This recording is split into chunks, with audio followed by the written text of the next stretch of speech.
Good morning! Nakakita na ba kayo ng tinola? Tinola na ang sabaw ay sabaw ng buko. Yan ang gagawin namin luto ngayon. Sa aming tinolang manok. Takpan muna natin.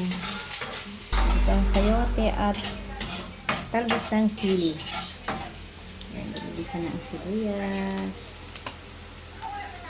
Sibuyas, bawang at luya.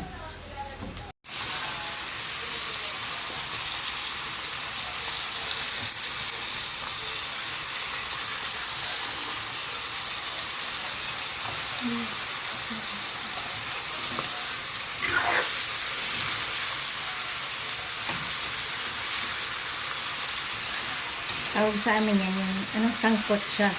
Pinasangkot siya muna yung manok. Para mawala yung lansa.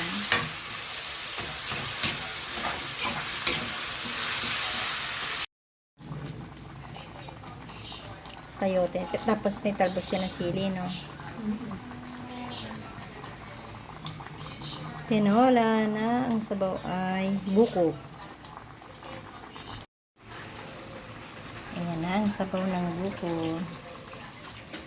Ano yan last na yan na ilalagay? Tapos pakukulo. Sili. Dahon. Ngayon lang talaga ako nakakita ng sabaw ng buko ang ilalagay sa tinola. Ngayon ko lang yan matitikman.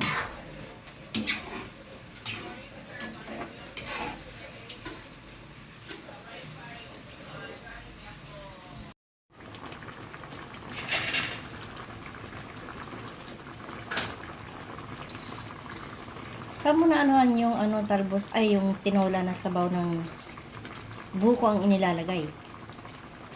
Nakain ko yun sa restaurant to. Binayo ko. Kumain kayo sa restaurant. Nalasahan mo. Hindi ka nagtanong na buko yon. Alam sabaw. ko kasi may laman ng buko. Wala sa buko yung sabaw.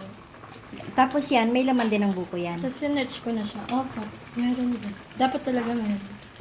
Tapos sinerch ko yun. Tapos yun na. Marami ko.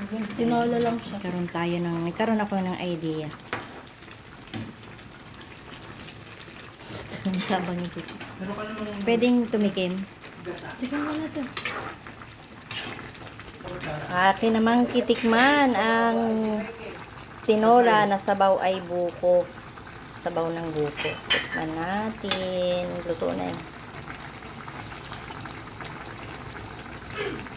Ay, ang sarap nga.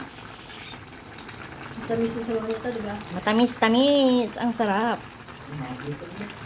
Gutom na ako. Gutom na.